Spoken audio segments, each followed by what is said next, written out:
there are 3 billion Google searches every day. And I was curious, if you were to search and type in best exercises for, then what comes next? And here are the exercises. So top 3 searches on Google that start with best exercises for, number 1, belly fat. So number 1 search query, best exercises for belly fat, comes out at first. Then number 2, love handles. And number 3, weight loss. So I kind of expected that probably the highest ranking search for best exercise will be something like fat loss or weight loss related, but abs are not even top 3. I have like top 8. Number 4, best exercises for inner thighs. Then it's 5 for lower back pain, and for abs is number 6, for glutes is number 7, and sciatica is number 8. Now, with that being said, I didn't actually explain the answer for each of those search terms and give you the answer what it is. So, but I can. So the first one, what's the best exercise to lose belly fat? Well, what do you think? Is there such a thing like a best exercise to lose belly fat? Well, actually, there is none. There is no best exercise.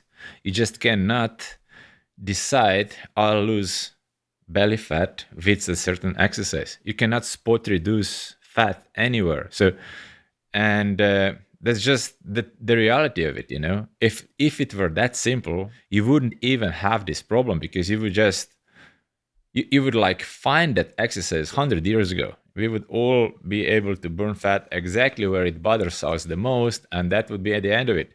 But it just doesn't work that way. What you have to do is what I already explained in my previous videos. You basically have to get fit enough to burn fat more efficiently, to increase the amount of calories that you are burning, and basically gradually reduce the level of overall body fat and your weight for it to show at some part of your body. And those areas where we would like to get rid of fat like the most, usually it's like the first spot where it comes back when we fail. Like first spot where it comes back to is the one that bothers us the most. It's just like the sad reality of how things are. And this is the same for me and anyone, you know. Number 2, what's the best exercise to lose love handles? Well, exactly the same answer that I gave you just now for belly fat. It's the same. There is no best exercise to lose love handles. It just works always the same way.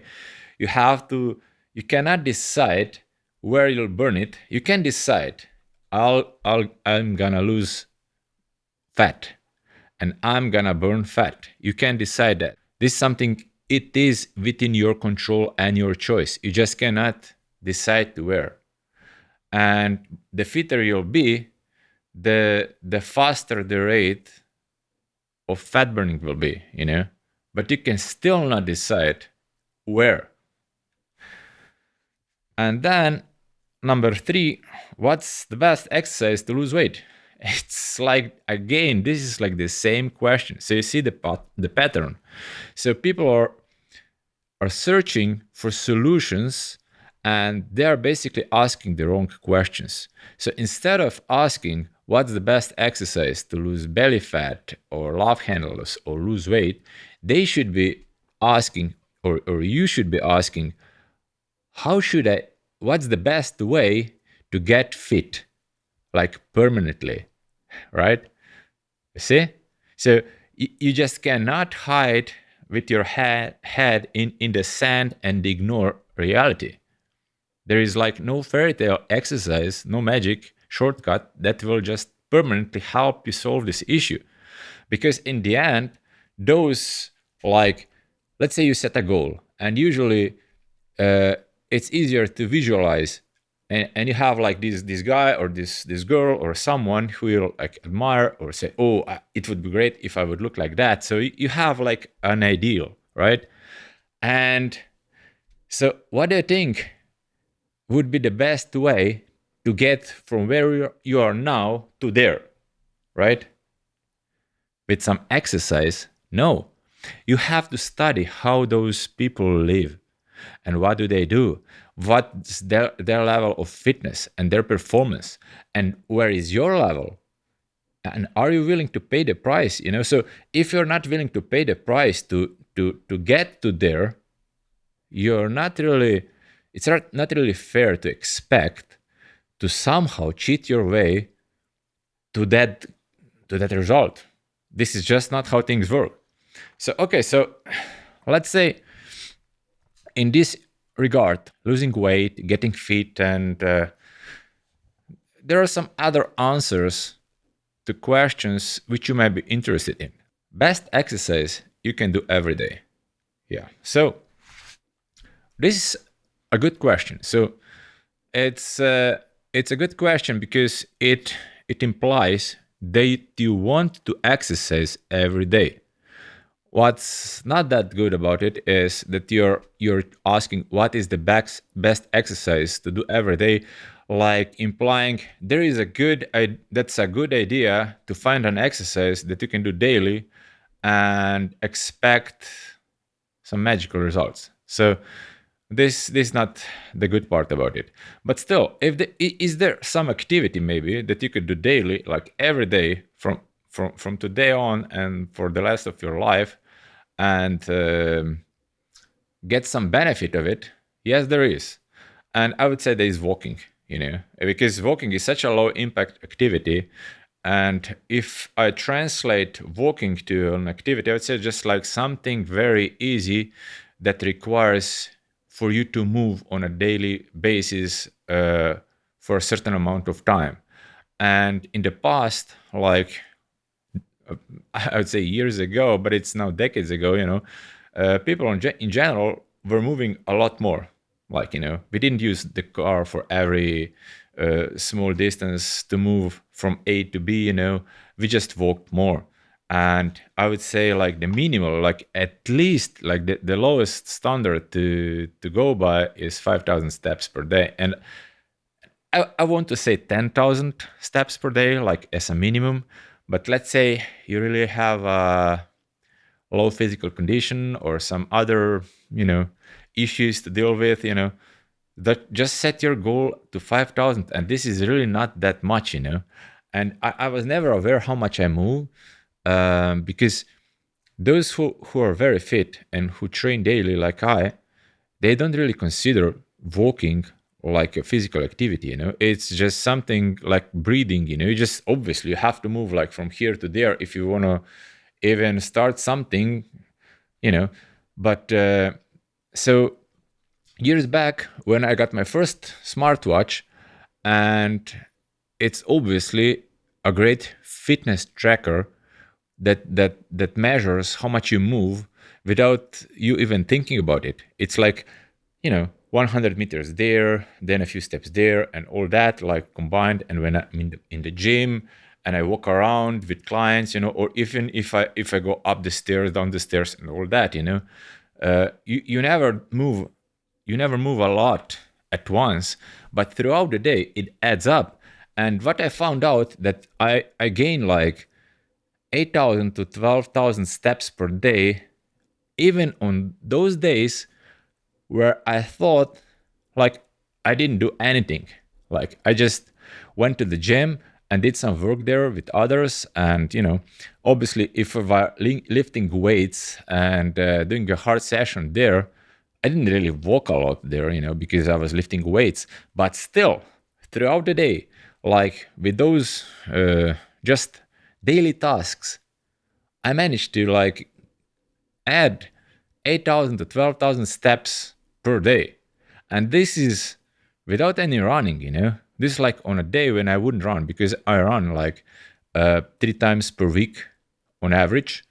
And on those days, I usually run like 10 kilometers. So it would be even more on those days. But anyway, so my point was that it's not that hard to do at least 5,000 steps per day. And even if you don't have a smartwatch, smartphones today, they measure how much you move. The thing is, you would then have to have it in your hand all the time or in your pocket, with you. And this is why smartwatches are such a great tool, or even not smartwatches. You have like bracelets with trackers in it as well, because you would like leave your phone on the desk, or something, but the watch is not something you're gonna take off. So this is why watch is better at measuring how much you move. Yeah, so I just wanted to mention that running, I wouldn't think is something I would recommend doing daily. I think it's too stressful. It's too much impact on joints, and I would be able to run around every day for sure, especially now. But if I were to do this like every day, I think it would just overuse my joints and tendons more than it's healthy. So there is always a balance and a trade-off, and I don't think we are made for running daily. We are very, humans can be very good at running like regularly, but I don't think daily. I mean, there are people who do this, but I, as a coach, usually have to treat their injuries. So I'm not saying running equals injuries, but like everything, if you overdo it, like you do too much, rest too little, and you're out of balance, you'll run into issues. While walking really shouldn't be an issue, at least not for most people, especially if there are not some health limitations that needs to be considered. Anyway, so best exercise to do daily, I think, as a habit, is walking 5 to 10,000 a day, like a day. So if you skip, like if you get a 0 one day, you really should like do double the next day. I mean, it's fair. Okay, so then like a similar question. Best, we are still in best exercise for something. So best exercise machine for daily use. So what I think, if I were to pick just one exercise machine to do every day for the rest of my life, it would be boring as hell, and I again have to think about it, which ones are a valid choice, so that if I do it every day, that I do not get injuries from overuse. And with this in mind, I have two, which I would like pick either one or two, So one would be rowing machine, and the one from Concept 2, I think are the best, like a benchmark. They're like not that expensive, and they basically are indestructible. Then the other one is air bike, and I just love the original inventor of this machine, which is Schwinn. And the most recent model is Airdyne Pro, which one I use. And I assume I would rather pick air bike over rower, but this is my personal choice. But both of those two are great because you use your whole body, and there is no joint impact. But air bike, I think, is a little bit less stressful on certain muscles, and it requires basically no skill and no technique. For rowing, even if it's like a great activity, overall body activity, but it does require technique and to know how to do it. And air bike is a unique in itself, that basically there is only one way to do it right. So if you're gonna use both arms and legs, there is no gearing. There is just like you set the seat height, and that's that. If you want to go harder, you just go faster, and if you want to go easier, you just go slower. So, and there is no technique. Okay, so you can decide like I'll not use my hands, and I'll just use my legs, and just go by hands and use both arms and legs. Yeah, that's fine, but still there is no technique, no skill. So this is usually great, because if there is no skill required and no technique required, you basically have much less chances to do it wrong, right? And yeah, plus that, and I think it's easier to watch TV or something like that, if I were on the airbag. But again, I wouldn't do it to myself to sign a contract. I'll use just one machine for the whole life. But still, this question like, what's the best exercise to do daily? What's the best exercise machine for daily use? Why I'm answering is because you have to ask yourself those questions. If you want to know how to train well, why you are using this machine or this exercise or that, what's good for you, you have to learn. And I'm basically educating you and making you think and analyzing um, a theoretical scenario. If you had to pick one, what would it be, right? Then a final question about best exercise without any equipment. So if you had to pick just one, theoretically, exercise to do for the rest of your life and like to gain the most benefit from it, again, I would pick two, and basically they are the same exercise almost. One is like a lot harder version of the other one, and you probably guess. I assume you're guessing which one it is. It's like it's the favorite exercise of everyone. It's like the most demanded, most loved exercise in the world, burpee. I'm joking, of course. It's far from the most favorite of the exercises, but still, it's a great exercise. Just think about it. If you have no equipment, and if you don't have a lot of space, you can do burpee and do almost an overall body exercise. So you're doing a little bit of strength. If you're very strong, then it's just strength endurance. You have conditioning and you have coordination, and you're basically, it requires for muscles to stretch and hips to open, and so it's a great exercise, especially if you're doing it in a quality manner. And you can decide to do it like slow pace, fast pace, and all that. And then there are variations of this same exercise, like tougher ones and easier ones and all that. Still, it's an exercise that not everyone can do, because you can have like issues, like maybe temporarily your arms are so weak and you just cannot like lift yourself up safely, or you have like some pain here or there. Anyway, so you could break this down, like the burpee could break down into 4 movements: um, body weight squats, push-ups on your knees, or, because obviously if you have to break the burpee down to separate movements, you push-ups, I assume, would be too hard. So this is why I said push-ups on your knees. Jogging in place, and good morning. So out of those 4, squats, push-ups on knees, jogging in place, and good mornings, one of those 4 will probably be the one that gives you the most issues, or 2. So those which are a problem at the moment, those you need to work on the most. Then when you improve, you can combine them all and just do a burpee. And this is how you can start. But again, this is a theoretical scenario when you have to decide to do one movement for the rest of your life, and which one would it be? Then if you were to pick this burpee, all it would come down to is how much daily. And same as with any exercise, if you were to do it daily, it wouldn't be a good idea to do it the same intensity, the same amount daily.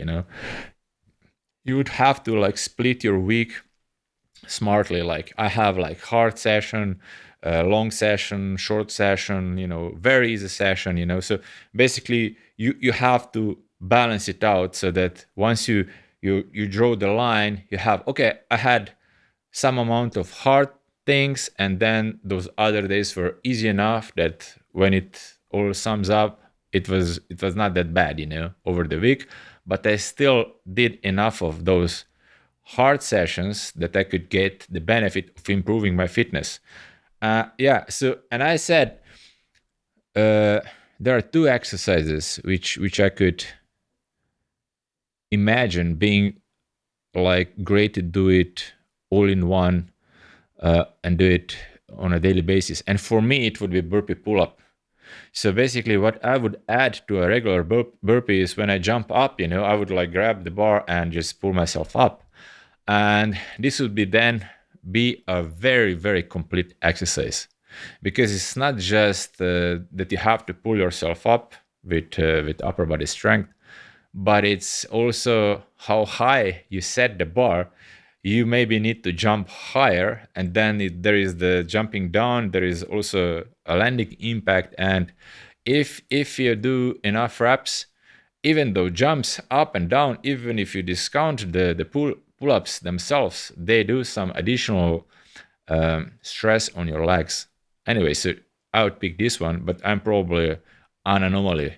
I don't know many people who would even think of of choosing this one.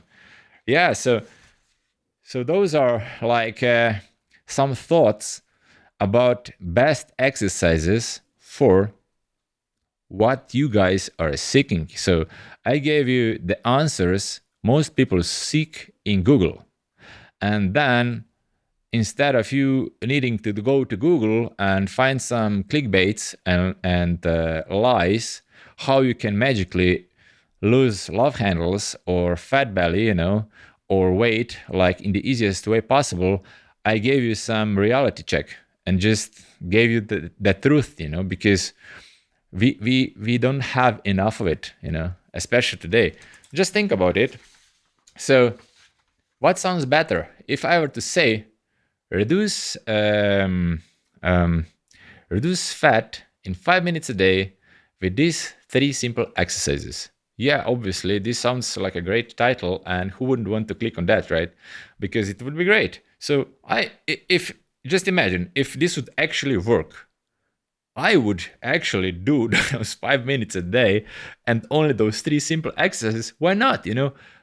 I'm not crazy to seek the hardest possible way to achieve something. The reality is that basically I'm left with no other choice, because what I need to give you is truth. So if you actually want to reduce fat and get a six pack, I have to say, okay, here is the plan: how to work hard as possible to get fit in the shortest amount of time.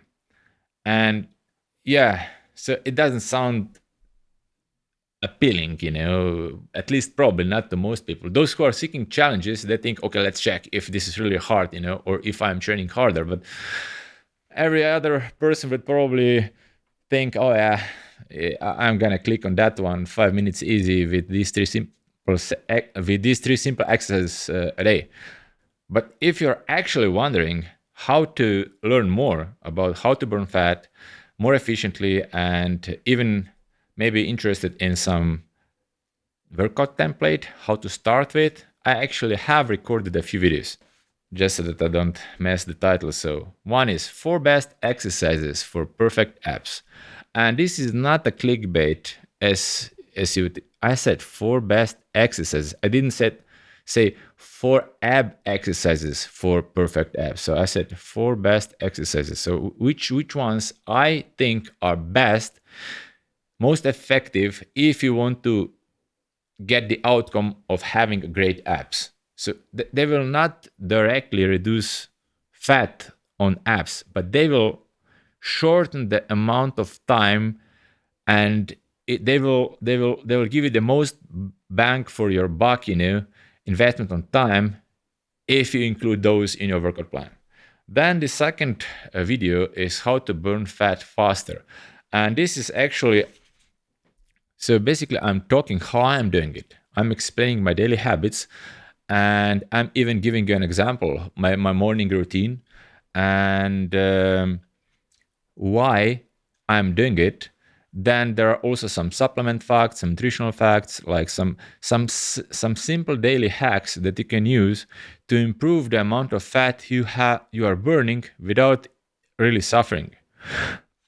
Then I have also a video, fastest machine for fat burning. So imagine is there a machine, like a cardio machine or an activity, if you were to use it like by the equal amount of time, not going harder than on the other machine, just same effort, same amount of time, but would somehow be more efficient at burning fat? Yes, there is one machine, there is one activity which allows you to increase fat burning by 30% by not going harder and not going longer. Or in other terms, you can work 30% less and burn the same amount of fat as with any other activity without going harder. This is something that even I was surprised to find out about, So you can check that. And then there is a cardio workout plan for fat burning. And I'm not like giving you some magical solutions, but I am giving you a template like on a weekly basis how I would structure my week and when it comes to cardio, so that I would burn more fat, like in the least amount of time, like concrete examples. And you can then use this to implement in your session or just as a starting point to give you an idea. So let us continue with some stories that I publish on my blog, social media, and it's usually I take a photo. I like to take photos. I'm like an amateur photographer, you could say. And my topics usually are my friends or clients or members in the gym. And I like to capture specific moments. And sometimes I don't even publish those immediately, but dig them out like from my archive, like even years later. So some of them are recent, but some of them are memories from the time past. Sometimes there is a story or a thought or some idea that I want to write about, and I always like to find a good image that goes along.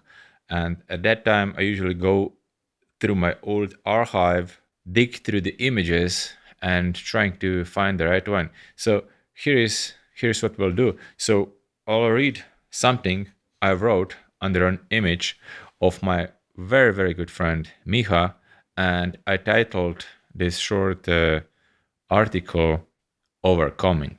You need to find the best environment for overcoming self limitations. Here is something most of you don't know. My good friend Miha here used to be really overweight. He started his journey towards this uniquely fit body as someone who was not happy by being fat and decided to change for good. I didn't know him back then yet. I met him later, when he had developed an eating disorder to a degree that his body weight got dangerously low.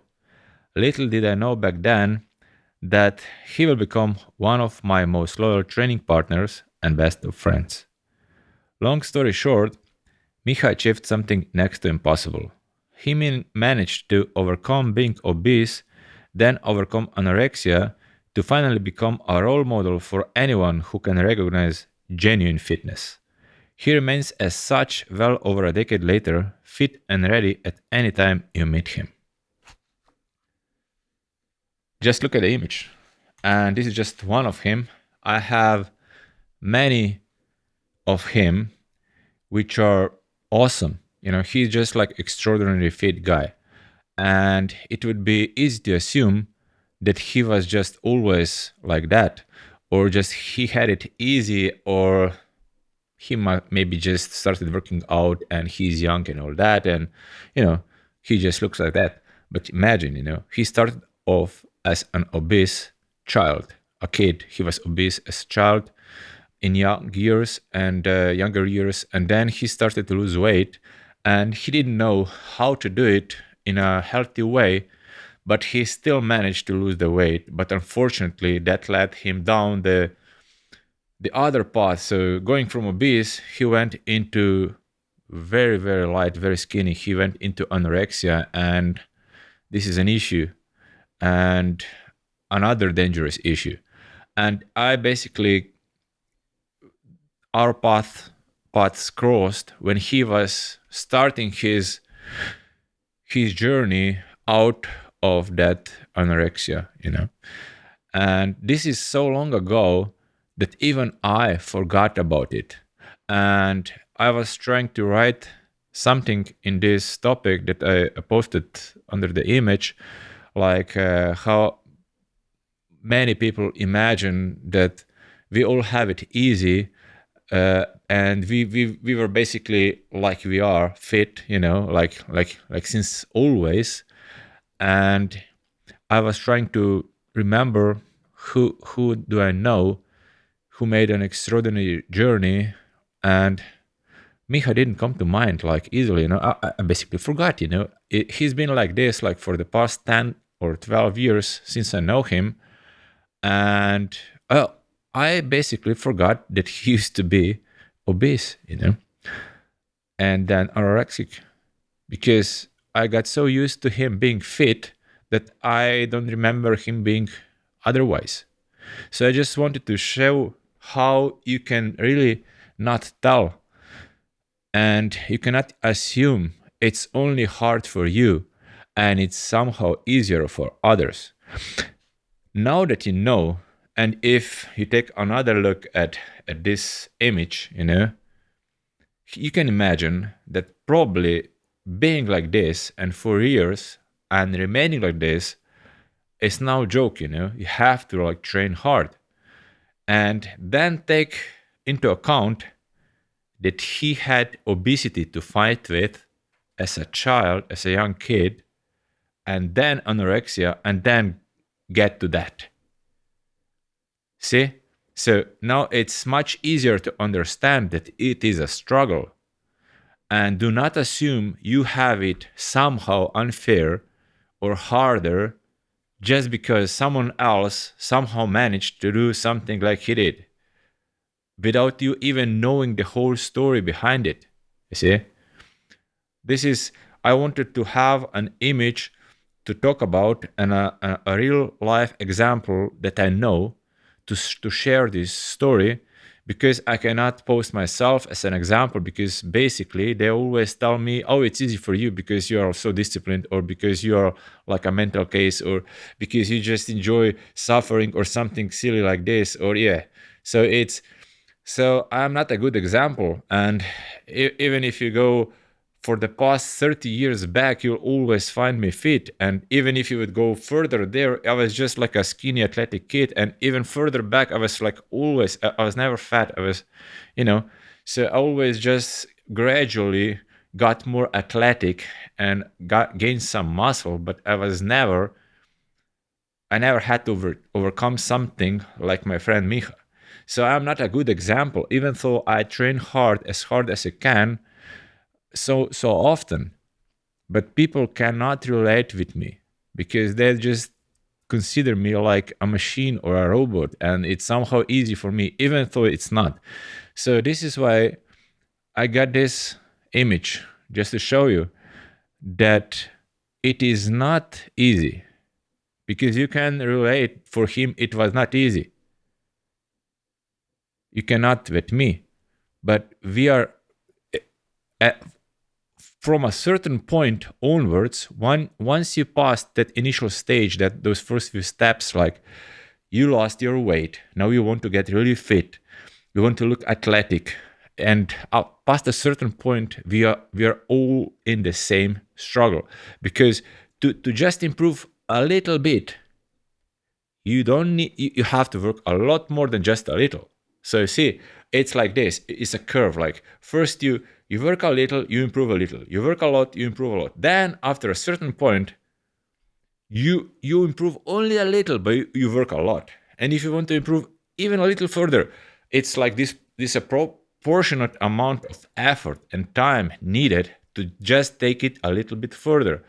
And it's not easier for me than it was for him or anyone else who had to achieve a certain level and maintain it. Because guys like me, and there are a few, I'm not the only one, but we have like a certain lifestyle, a culture, let's say, ideals, and a lifestyle which allows us to be fit throughout the year. We always have a six pack and we always look fit, and we don't make any drama from that. And it is kind of normal now, but it's only normal because we hang around, you know. If you hang around such people, you just, yeah, we do this on a daily basis. But if we go out of this environment into some more normal environment, we are the crazy people. We are like the lunatics. This is why I said first sentence in this overcoming, I said, you need to find the best environment for overcoming self limitations.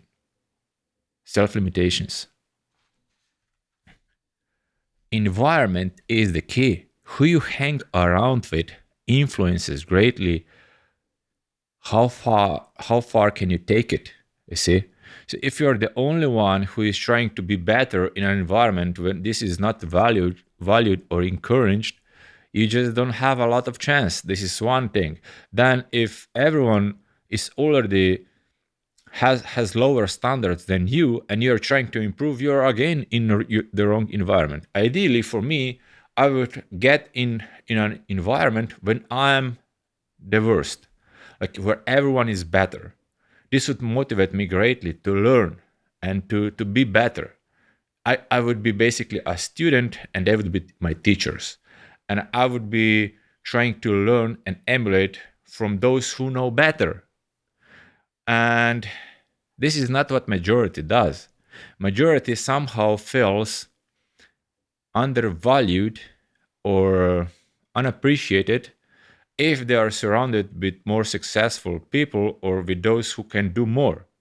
So then they hang around with those who kind of are on the same level, and then each of them comfort each other and give themselves support and reasons why it's okay not to change. And yeah, you should accept yourself as you are. And like this is a solution, right? So yeah, maybe for some this can be a solution, but this is why I'm saying you need to find the best environment for overcoming self limitations. So if you want to achieve more, if you want to break free from your limitations, you have to think about it. Is the environment that I'm in, where I'm trying to improve, the environment which allows for my growth? Because if it's not, you'll have a lot harder time getting there. Some people can do it, but majority really cannot, you know. So you have to seek the right environment. Surround yourself with new people who will encourage you to break your limitations, who will see the potential and give you some new goals, some new focus, you know, or at least give you the real life example what is possible if you really work for it.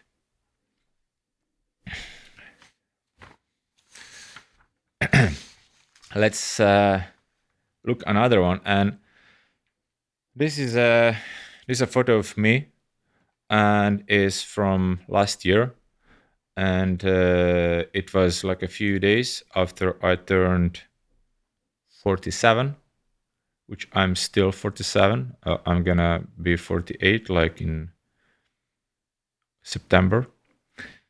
And most people assume, like for years, oh, I have always had this strict diet and such a crazy discipline, and this is the only way how I maintain low body fat and being fit as I am. And this is actually not the case. And I wrote something about it. So there is again a mini article, or let's say a story in regards to this topic and under my image. So I'll just read it. I named it Last Diet.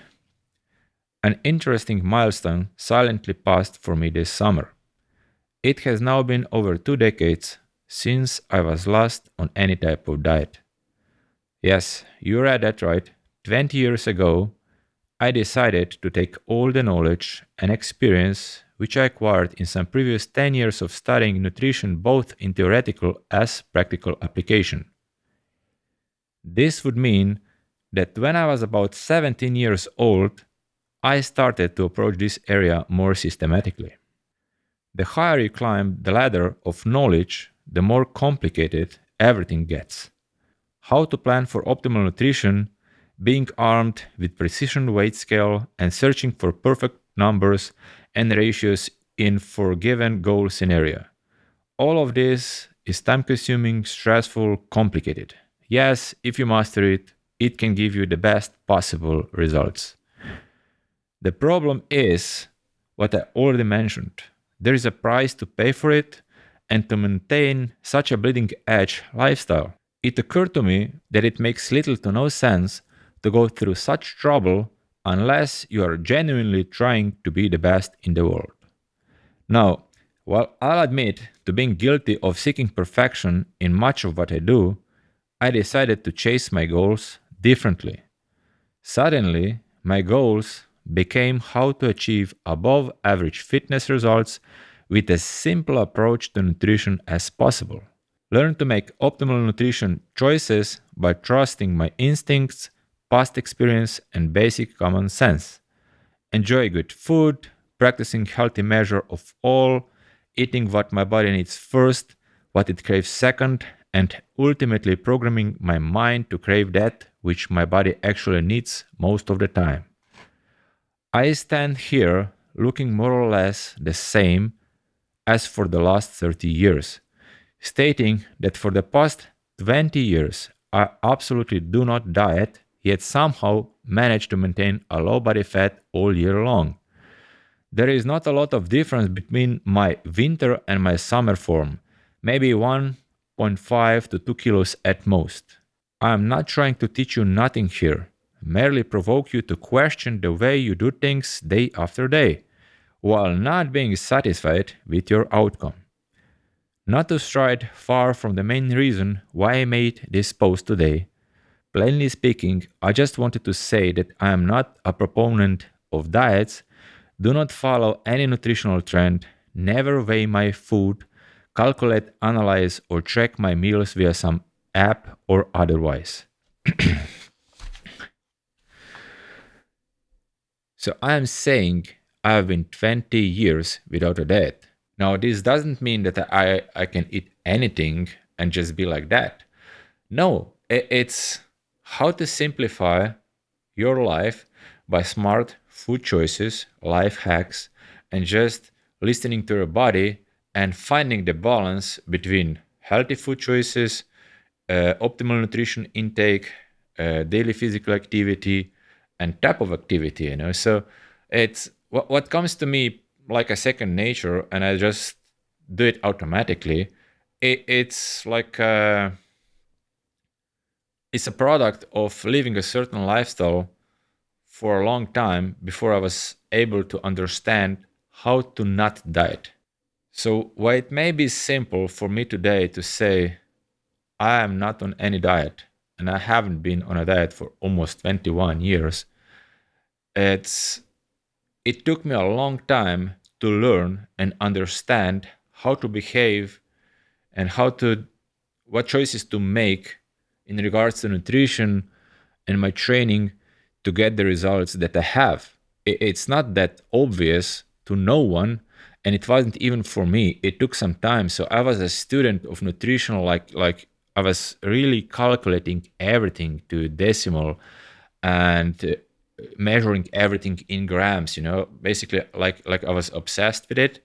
But I use this knowledge to somehow understand how certain food and certain food choices and combinations affect my energy levels, how I feel, how I perform, how I recover, and all that. So then I translated all of those numbers into decisions which I can make without calculating anything, without dieting. And now it's basically all came down to evolution. Back in the day, I would have everything planned. Like at this time, there is this much food, and it's like that amount of chicken, that amount of rice, that amount of fruit, and everything measured. And then 2-3 hours later, and before workout, after workout, like complicated, right? I mean, it does work. So I started with my old, let's say, not a diet, but a nutritional regime, and just try to simplify it, strip it down to the simplest version possible. And that somehow evolved.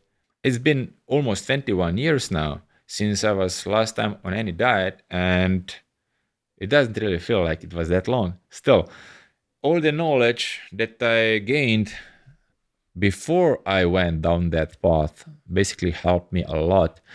And when I started this journey, like no diet and trying to maintain low level of body fat and high level of performance, everyone was basically saying that this is not possible because like you have to diet and you have to abide to all those rules to maintain a certain level. But it just didn't make sense because I was thinking like, what about all those Greek sculptures, and those all that art which existed like 2000 years ago, you know? And how did that artist know how that guy look with all those muscles physically, like a bodybuilder? They didn't have any diet knowledge like we have today. They didn't have any fitness machines. There were no gyms like today. There were no protein powders, there were no supplements. There was no enhancement that they could use. So obviously, those guys were walking around looking like Greek gods. You don't say it for nothing, right? So obviously, the artist had a model to look at, to know how a body looks when it's like fit as possible. How else did that term Greek god came to be? Basically, we visualize someone who is looking as aesthetic and strong as in a physical way. So those people lived, and 2000 years ago, there were no science fiction movies to show us some superhumans. You have to have a real life model, and those sculptures were basically realistic representations of people walking around. Not many, but those who were like that, right? So they existed. So how did they get to be like that? Probably not, but by complicating things with food like we do today. So this is what got me thinking. So I started thinking, yeah, well, probably. I mean, you cannot fake fitness. So basically, when you train to be fit and strong on a high level of conditioning, food basically is something which pays for your performance and for your calories and for your recovery and for your energy. And it's not really that easy to overeat. I mean, you really have to like eat like total junk all the time to still not burn it off if you are daily physically active and perform on a high level.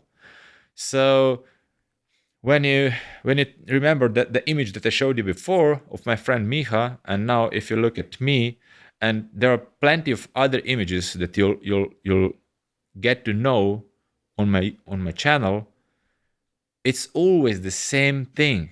This is genuine fitness. There is not really dieting involved. Basically, if you're genuinely fit on a high level, there is just only one way you can look, like this. And food basically just supports your lifestyle. And all you have to do is have some healthy approach to eating and just make some quality choices, not like 100% of the time, but like let's say 60 to 70% of calories that you eat have to be quality, while the remainder can be basically everything that you wish, and you can still look like that. But you cannot fake the fitness. You cannot go the other way around. So you cannot think, how should I eat to look like this? No, it doesn't work like that. You have to think, who do I need to become to look like this? If you want to look like back, let's say back in the day, like a Greek god, you basically had to be like a physical specimen. You had to do enough physical labor, physical work, you had to have the performance to go along with it. You were not going around like that because there were any bodybuilding competitions. There were none. This was about survival and physical strength and just getting the higher status. Basically, this is how you got there. And I'm not saying you have to become this to oppress anyone. No, but I'm just saying you couldn't fake it. So those people who looked like Greek gods back in the day, it's because they earned it. They were basically physically at that level. And you have to get physically to the highest level possible, and you cannot get to there by thinking, oh, how should I eat together? No, it's how strong should I get? How fast should I get? How much can I do physically? How is my cardio? How is my conditioning level? How is my performance? How is my speed? How is my flexibility? How is my coordination? How good are my abilities? So you see, you have to go into this area and work yourself up. And nutrition is just something that basically pays the bill for your journey to a higher physical level. That's how you get there. Now, this may not be popular to hear or something you wish to hear, but this is the only way you can look like that and not be on a diet. I mean, it's a good outcome if you think about it. I basically have to be concerned mainly to eat enough, because to support my muscle size, and it's not like I'm a very huge individual, it's I'm 6 foot 1, a little bit less.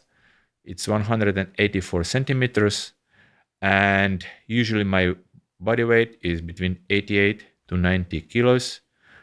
I think in pounds this is slightly below 200, so it's nothing crazy. But my body fat is usually below 10. So I don't think I've been over 10 many times in my life. And during the summer, I'm usually in the range like 6.5, 7. Usually I don't go below that. So it's, let's say, between 7 and 8% body fat is like probably my leanest. And on average, I'm like 9, never above 10. So if you can have this body weight, a lot of things that you want, because I have no sacrifices. It's not like I have to. Okay, so I don't go to McDonald's. I don't go to eat pizza, like, except on rare occasions. But I don't really crave it because there are so many good food choices that I really enjoy eating that I can choose from.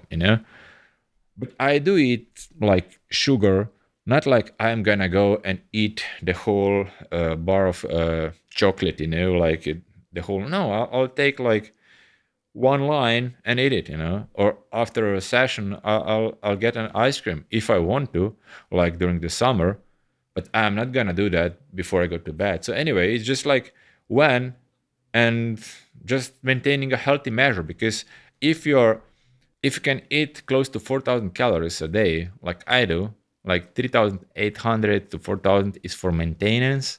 If I eat like above that, I'll slowly gain something. And if I go like into 3,000, 3,300, I already am slowly losing body weight. So if you can eat that amount of calories, you don't really have a lot of problems eating well and good and, what you want. It's just having to have certain boundaries to not go overboard, right?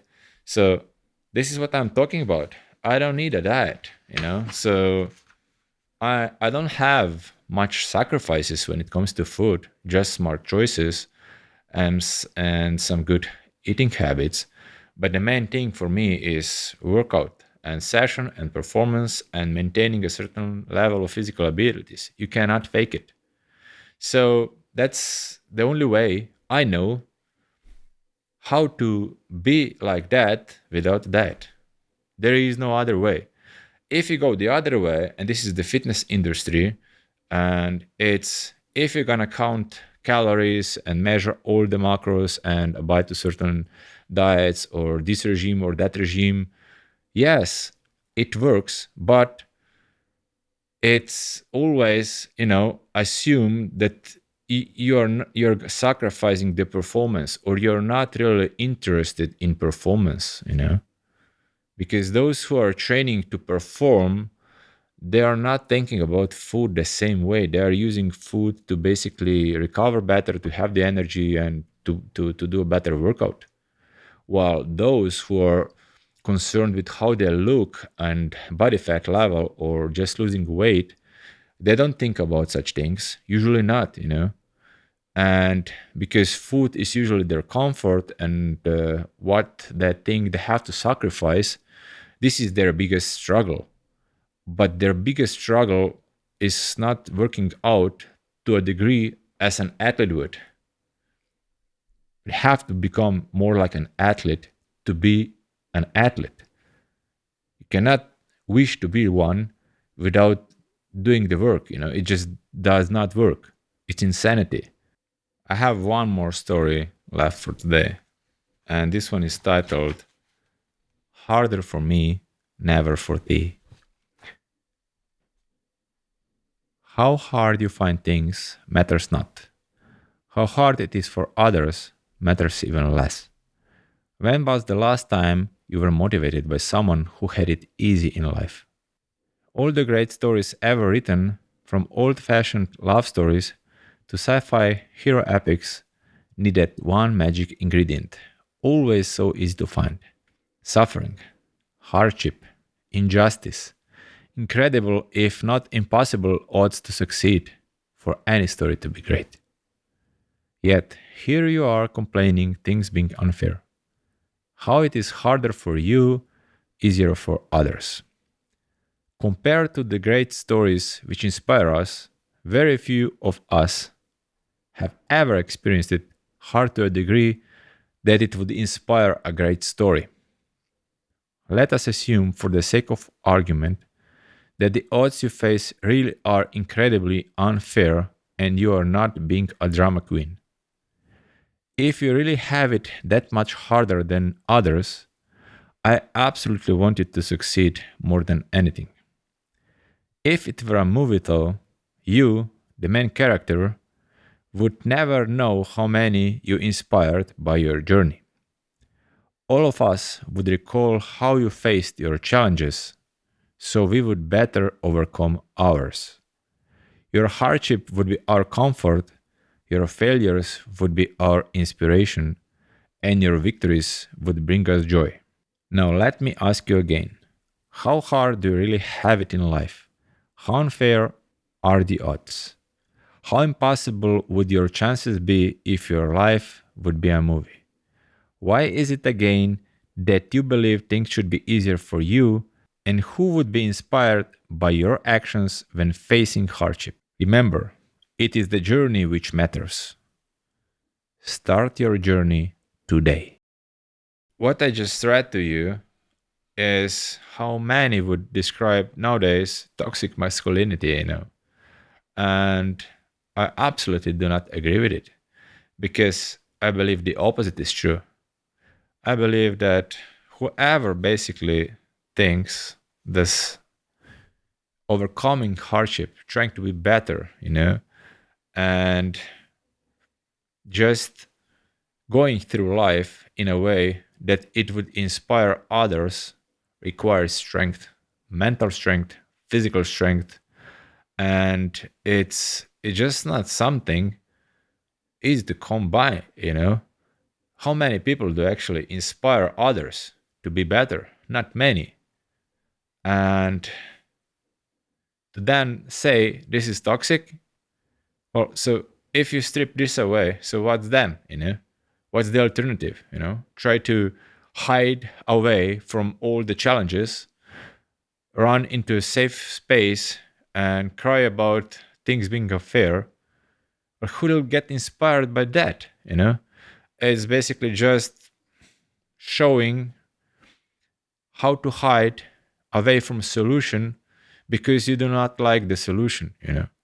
So the solution to your problem is not to hide away in a safe space, but to get willfully exposed to a problem and face it. That's the only way the problem goes away. Other other than that, if you can come out of your safe space, guess what? The problem's still there. It's like sticking your head into a sand, and believing that no one can see you because you don't see others. It's you're still there. Whatever it is in the world, it still exists. You're just chose to ignore it, and you feel safe because you are hiding yourself away. So this would be all for today. It's my longest video so far, and it's the first of this type, and I hope you enjoyed it. I try to make it more like conversation, like a podcast type, and I'm very fresh to this, and I don't have any experience, so I'm learning along the way. But I do appreciate your support if you find my information valuable, or if you know someone who can benefit from it. I encourage you to invite it, to share it, and like it. And until next time, all the best to you.